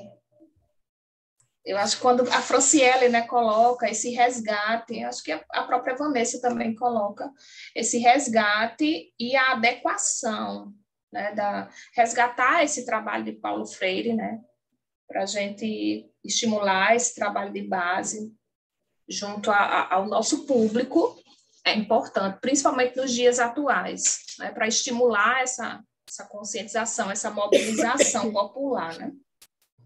Inclusive, vocês trazem, né, vários autores que falam da importância, né, de trazer Paulo Freire, de resgatar mesmo essa, né, a ideia da educação popular. Tem uma questão que... Não, pode terminar, Ana, depois eu... Não, terminei, tranquilo. Tem uma questão que eu achei muito interessante que a Andresa colocou, né? Que, em relação ao trabalho dela, todos os artigos que ela encontrou que eram com propostas interventivas, né, isso, eram da área da saúde. Isso me chamou bastante atenção. E sabe por quê? Porque eu também sou trabalhadora da assistência, né, assim como você. E nos próprios parâmetros, né, da política de assistência, por exemplo, do trabalho social com famílias, ele é pautado na pedagogia problematizadora de Paulo Freire, né, nos cadernos de orientações. E aí eu sempre fico imaginando, inclusive durante a minha dissertação, durante o meu processo de pesquisa, né, eu ficava pensando quantas experiências riquíssimas estão acontecendo pelo Brasil inteiro com propostas de educação popular, mas que infelizmente não são sistematizadas. E isso é um caso até a ser problematizado, sabe por quê? Porque os profissionais da assistência, eles estão superlotados, eles estão saturados. Então, assim, são profissionais que vivem experiências tão ricas, mas muitas vezes não têm fôlego, não tem tempo, não tem incentivo para estar sistematizando as experiências, né? E aí eu vi que todos os resultados dela foram da área da saúde. E muitas vezes não associam, fazem determinada prática, né, que está dentro das atividades da educação popular, mas não associam à educação popular. Aí isso que ela mencionou, né, a distância da universidade, a dificuldade de estar acessando a universidade, e eu também penso a mesma coisa que você. Como a gente tem que aproximar esses profissionais, né, dos grupos de pesquisa, das universidades, enfim, dos debates coletivos, porque são muitas experiências ricas que a gente visualiza, que a gente vivencia. Não é? E, de fato, às vezes os profissionais não têm tempo de estar sistematizando, de estar debatendo, de estar compartilhando. Acho que a Andresa poderia, né, começar assim, a contribuir, Andresa, com... Então, essa questão de serem, né, os 5 da saúde é porque nós temos uma política, né, de educação popular na saúde. Então, isso... E também os projetos eram de residência. Tem também, pelo menos aqui, né, no Ceará, isso é muito presente, a educação popular na residência e esse trabalho. E aí foi isso, né, que a gente encontrou para até justificar esses trabalhos, mas essa questão da educação popular ser, né, trabalhar muito com essa ponte e através dos projetos de extensão da universidade com a comunidade, isso também foi muito discutido, a questão do profissional estar sobrecarregado e das universidades, que é quem basicamente produz a literatura científica, ela está muito distante do profissional, pelo menos da assistência social, que está trabalhando na ponta. Assim, concordo muito com o que você falou, Vanessa, tem muita gente que trabalha com os princípios, né, ou que tem essa orientação com a educação, pela educação popular, mas que não compartilha através da escrita. E aí, nesse meu trabalho, eu faço, né, essa discussão com embasamento na educação popular, do que o conhecimento, ele tem essa construção compartilhada e da importância da escrita e de compartilhar justamente por essa distância que a gente está das universidades. Então, ler, né, uma experiência que está sendo desenvolvida com a educação popular, isso inspira os profissionais que estão atuando ali direto com a população.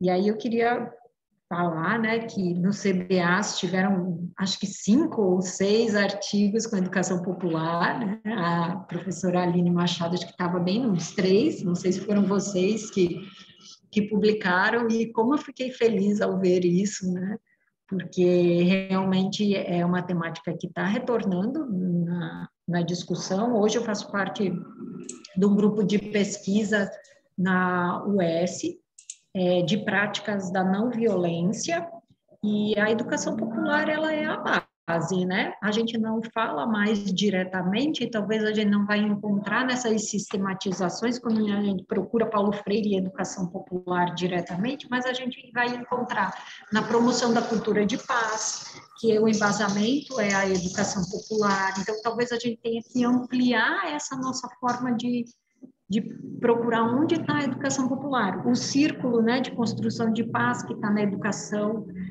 educação popular, eu consigo enxergar a educação popular ali, né? As metodologias dialógicas como um todo. Hoje, na especialização que eu estou fazendo, eu vou trabalhar sobre grupos reflexivos com homens autores de agressão, né, de doméstica, violência doméstica. E usa-se os grupos reflexivos, e a base é a educação popular, né? Só que agora ele vem com um outro nome, e alguém também, né, falou, como aqui no Brasil o Paulo Freire teve a questão da censura, né? Então ele foi para fora e volta com outros nomes, volta de outras formas, né? O Círculo de Construção de Paz vem lá dos Estados Unidos com Paulo Freire lá dentro, né? Os grupos reflexivos, a mesma coisa. E uma outra questão, né, que eu queria colocar, assim, que também eu acho muito importante, principalmente trabalhando na assistência, é essa questão que nós temos essa prática educativa, e aí o quanto é importante falar e estudar sobre as pedagogias críticas, né, que é o que vai nos orientar nesse trabalho e que nós não vemos na nossa formação. E aí eu falo até nesse trabalho que hoje parece que o nosso trabalho como assistente social, ele se assemelha muito a essa educação bancária, a gente vai lá e passa a informação. E o usuário, ele tem a autonomia para fazer ou não, né? Então, talvez até uma falta de entendimento de como se constrói esse processo educativo com o usuário, né? Uma roda de conversa onde é o profissional que escolhe a temática, porque tem as indicações, e a gente não planeja junto com eles. A educação popular, ela está dentro do nosso trabalho o tempo todo, e ela não substitui a nossa teoria, né? Isso é muito importante quando vem essa discussão. A gente não está aqui falando que a educação popular vai substituir, ou na questão do ecletismo, não, ela está na prática, ela orienta a nossa prática, a gente tem a nossa formação teórica, a gente tem o nosso direcionamento teórico, mas não é a educação popular e nem a proposta dela, né, fazer isso, né? E quanto à questão, né, da amorosidade, hoje a gente discute muito nas práticas da não violência, essa questão da amorosidade, né, de poder demonstrar afeto para as pessoas, o quanto isso é importante. Há uma grande discussão hoje do quanto essa questão do afeto é importante para o desenvolvimento, principalmente na primeira infância, né, das crianças, e isso é muito discutido na assistência hoje, e o quanto nós, assistentes sociais, estamos distantes disso, pela nossa teoria, muitas vezes, ser da revolução, né, da gente ter se distanciado disso. E eu acho que a gente precisa retomar essa discussão de que nós podemos, sim, ser amorosas no nosso trabalho e que a gente pode fazer, sim, revolução com base na amorosidade. Afinal de contas, nossa maior função é vínculos, então não tem como falar em vínculos. Não tem como dissociar, verdade, não tem. E você sabe que você tocou agora na questão da amorosidade, e também, quando eu estava fazendo minha pesquisa, né, dissertação, e aí um artigo trazia o constituinte da amorosidade, eu só consegui encontrar esse constituinte em um único artigo, e ele me preocupou. Aí eu disse, amorosidade. Aí eu digo, não, eu vou ter que estudar, eu vou ter que pesquisar e entender que amorosidade é essa que esse artigo traz. Por quê? Porque a gente tem um histórico profissional de que a profissão, né, em seu período tradicional, era muito vinculada à benemerência, à boa moça, né? Ou aquela mulher que tem que ser a cuidadora, que ela tem que ser sensível, que ela tem que ser, enfim. E eu digo, será que essa amorosidade, ela está vinculada a essa visão profissional, ou ela traz uma amorosidade na perspectiva de Paulo Freire? E aí eu fiquei preocupada com isso. E aí, quando eu fui ler, aí eu disse, não, de fato, a amorosidade que traz no artigo não é a amorosidade do serviço social tradicional, né? Mas é a amorosidade, como você coloca, que nos distancia da arrogância profissional, né? Da arrogância intelectual, né? Que dialoga e que respeita aqueles saberes que estão lá na comunidade, lá no chão, né? Onde as coisas acontecem. Então, essa foi uma preocupação também que eu tive quando eu estava fazendo minha pesquisa, né? De analisar em que contexto essa amorosidade se dava né? E a partir disso poder dizer que sim, a amorosidade também pode contribuir com a nossa prática, né? Com o serviço social. É o que humaniza, né? Existe muito essa questão de que essa distância de tentar, né, se afastar tanto dessa prática que faz parte da nossa história, e aí a gente acaba negando, né? Mas eu sou uma boa moça, e nem por isso eu pratico o serviço social tradicional, né? Eu não deixei de ser uma boa moça e eu não preciso deixar de ser para ser uma profissional crítica, de maneira alguma. Não preciso deixar de ter amorosidade, que para mim a amorosidade está muito próxima à questão da humanização, né? E isso é muito forte na saúde, por isso que se fala talvez tanto, né? E aqui a gente tem alguns profissionais da saúde, né? E que tem a questão de humanizar, né, a saúde. E que nós também poderíamos trabalhar essa questão da humanização no serviço social. E aí, E evitando os preconceitos, né?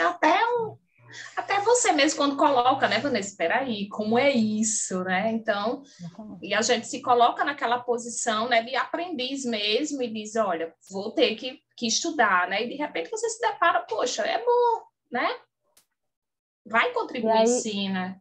Eu lembro muito de uma frase de Paulo Freire, que eu não vou me lembrar fielmente agora, mas que ele disse que a simplicidade talvez não lhe torne um intelectual, enfim, mas vai tornar você gente mais gente. Eu acho isso tão forte, essa frase. Que é justamente essa humanização que a Andresa está colocando, que é necessária em todas as políticas, né? Como a gente vê a necessidade dessa humanização. Ou Isabelle ou Franciele, né, pode contribuir também. Eu posso falar agora. Então, quando a gente pensa, né, nessa questão, voltando para os nossos resultados da pesquisa a nível do Brasil, que a Ana mencionou a disparidade, né?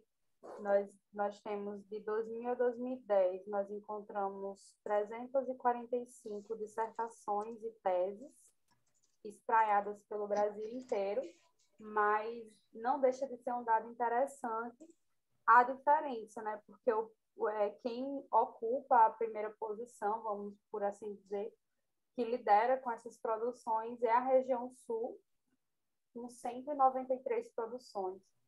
E a região Nordeste, que nós sabemos que é o berço da educação popular, especialmente Pernambuco, Rio Grande do Norte e Paraíba, com os movimentos e as experiências de cultura popular. Então, dá pano para muita manga ainda o porquê dessas disparidades, especialmente quando a gente olha para o Sul, com 193, e para o Nordeste, com 103. Então, assim, o Nordeste, nós sabemos que tem um trabalho de base, não posso dizer consolidado, mas um trabalho de base já iniciado. Vamos dizer que nós, enquanto nordestinos, nós temos um fôlego. Enquanto no Sul a gente vê a diferença, né? Então, assim, onde estudaram Paulo Freire, em que época foi, o que estudaram, quais categorias, dá um outro estudo, como eu falei, é muito denso, esse levantamento é muito grande, mas são questões reflexivas, sim. Sobre os trabalhos das colegas, dizer que todos os trabalhos eu fiquei imensamente feliz de ter ouvido, de ter assistido, e, enfim, acho que para contribuir com a Ana, acho que é mais ou menos isso, Ana, a gente pensar no porquê, né, dessa disparidade tão grande e depois ir mais a fundo também, né, para ver onde foi essa influência, de repente em que época, enfim, são muitos pormenores. Eu queria fazer uma pergunta para a Franciele. Vocês chegaram a fazer algum comparativo, por exemplo, quantas produções ao todo são feitas no Sul e quantas produções são feitas no Nordeste, porque às vezes me parece que se você fizer algo proporcional, talvez o Nordeste produza muito mais sobre educação popular, né? Porque eu acredito, eu nunca fiz essa pesquisa, mas que a produção em massa seja maior no Sul e no Sudeste.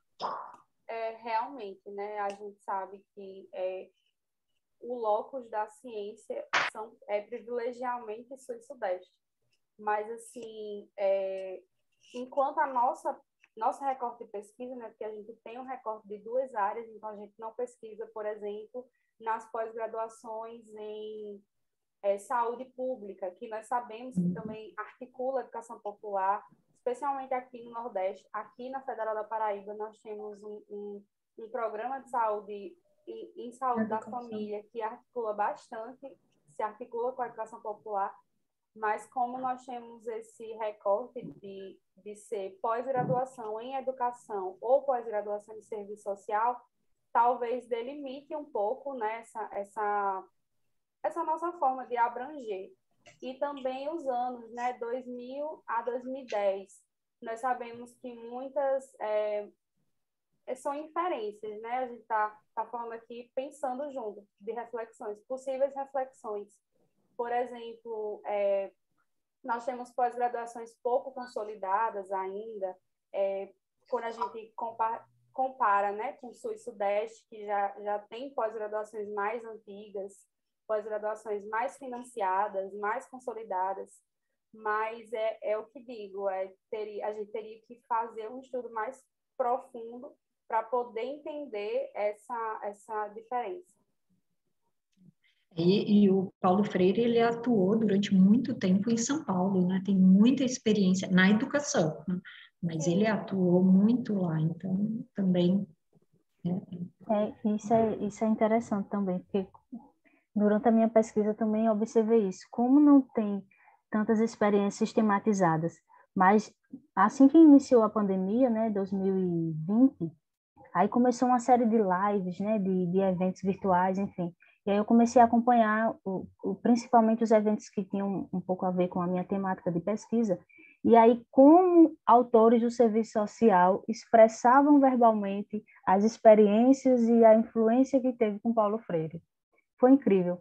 E aí, na minha dissertação também, eu dedico uma parte só para isso, para trazer essas experiências que eu consegui identificar através da oralidade, né?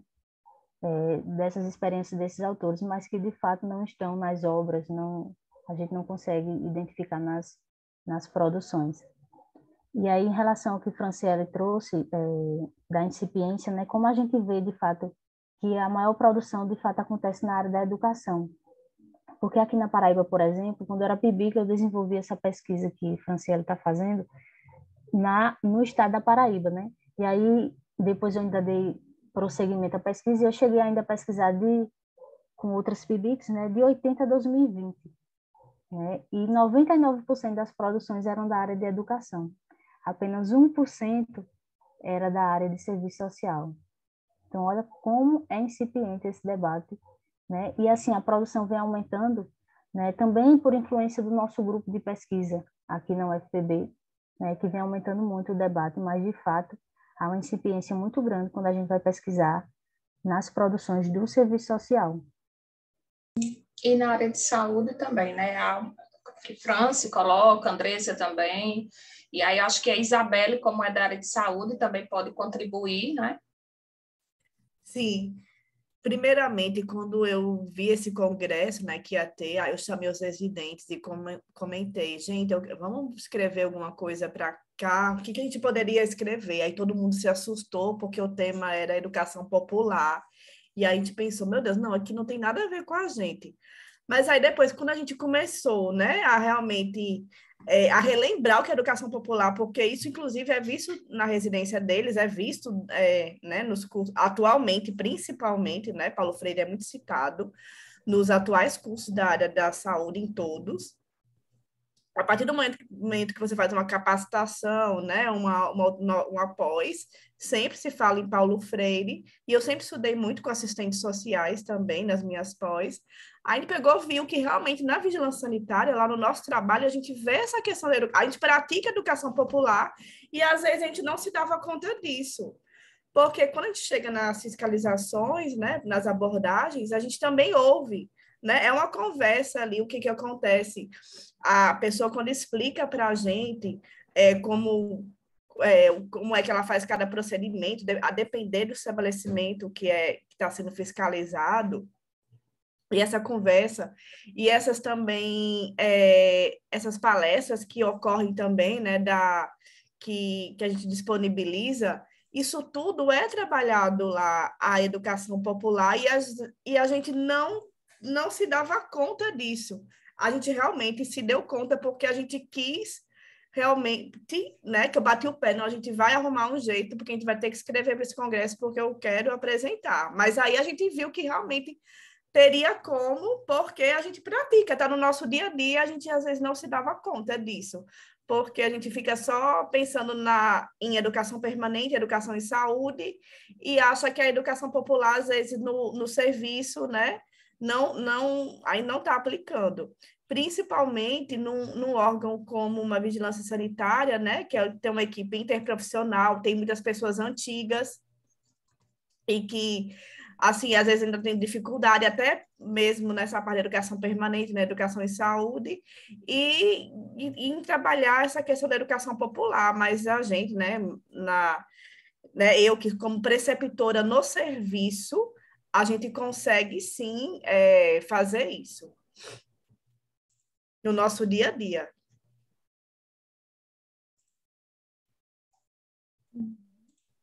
Ótimo.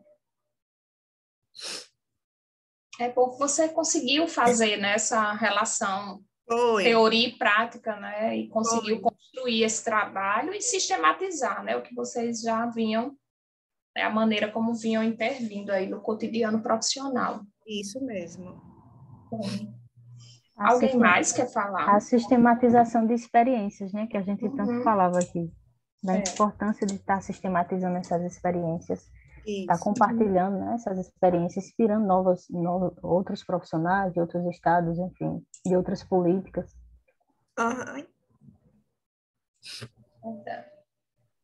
Posso falar? Boa noite. Oi, boa noite. Desculpa, eu entrei assim, é que eu fiz a inscrição para o congresso, né? Mas eu não tenho horário para participar. Então, a hora que dá, eu entro rapidinho, eu vejo o que está acontecendo, tento me inteirar, porque, assim, acho muito importante, achei muito importante o tema do congresso e tudo mais. Vou falar rapidinho, porque daqui a pouco eu tenho que sair de novo. Eu só queria compartilhar com vocês, assim, a minha felicidade por existir um congresso desse porte, desse tamanho. Sou de São Paulo, moro em São Paulo, né? Na verdade, sou do Nordeste, eu sou de Salvador, mas vim muito pequena, então não tenho o sotaque. E aí, rapidinho, para dizer de que lugar que falo, né? Eu sou do tempo do magistério, estudei no Cefam, não sei se vocês já ouviram falar, um magistério que a gente estudava o dia inteiro, e lá acho que eu fui me construindo enquanto pessoa, né? No auge da adolescência, tive professores fantásticos, maravilhosos, e aí uma dessas professoras, que era professora de psicologia, me fez brilhar os olhos para psicologia, e daí eu fui para psicologia. Então e depois eu fiz pedagogia. Aí eu trabalho atualmente numa escola pública no município de Taboão da Serra, em São Paulo. E a gente trabalha, eu não sei se eu estou falando coisas que não tem nada a ver com o que vocês estavam falando, porque eu entrei depois. Mas considerando aí a pedagogia antirracista, é esse o tema, né? Ou estou no lugar errado? É esse o tema? Não. Não, acho que é em outra sala, né? Qual que é o tema aqui? Aqui é serviço social. Serviço social, tá? Serviço social e educação popular. Tá. Mas eu consigo fazer o link disso. Eu não me inscrevi para apresentar, não. É que eu quero sair só falando a minha visão disso, tá? Rapidinho. Porque eu trabalho na educação básica e na clínica. E aí, o que eu estou entendendo da importância desse congresso e do pouquinho que eu ouvi de vocês é pensar essa educação popular em todos os espaços e trazer todas as pessoas que podem, que têm como contribuir, porque acho que todos contribuem para essa educação popular, né? Então, só agradecer a vocês o trabalho que foi feito de todos os organizadores e das pessoas que estão aqui apresentando. Obrigada e desculpa a intervenção, assim, ou interferência, né? Não sei como. Não, que foi é. ótimo. Não, tranquilo, Obrigada, bem-vinda. Se quiser continuar, seja bem-vinda. Não vou conseguir, eu vou atender agora. Obrigada. E parabéns mais uma vez. Um abraço forte a todas. Abraço, bom trabalho aí. Beijo, Você possa participar obrigada. mais vezes da próxima vez. Sim, vou tentar. Um beijo.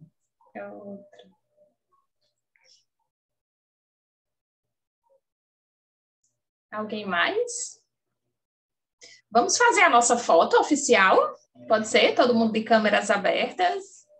O nosso registro. Vamos lá, façam seus sorrisinhos colgados, assim, bonitinhos. Vai tirar, Josefina? Eu vou tirar. Peraí, deixa eu tirar meus cabelos brancos agora. Ai, vai ser difícil, meu, tirar. Todo mundo pronto? Então vamos, 1, 2, 3 e... Deixa eu ver se deu certo, só um minuto. Ok, peraí.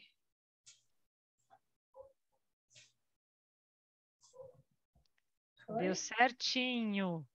Muito obrigada. Vai colocar lá no grupo geral? Já coloquei. Show, menina. É rápida. Nem come!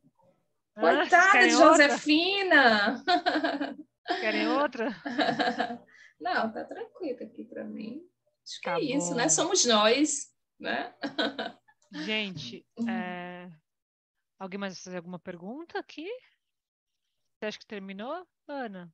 Eu acredito que sim. Acho que a gente pode encerrar. Acho que a gente escutou, né, as contribuições. Né, muito Vanessa? Legal. Eu só vou deixar, eu vou parar aqui a gravação para a gente ficar mais à vontade, só um minuto.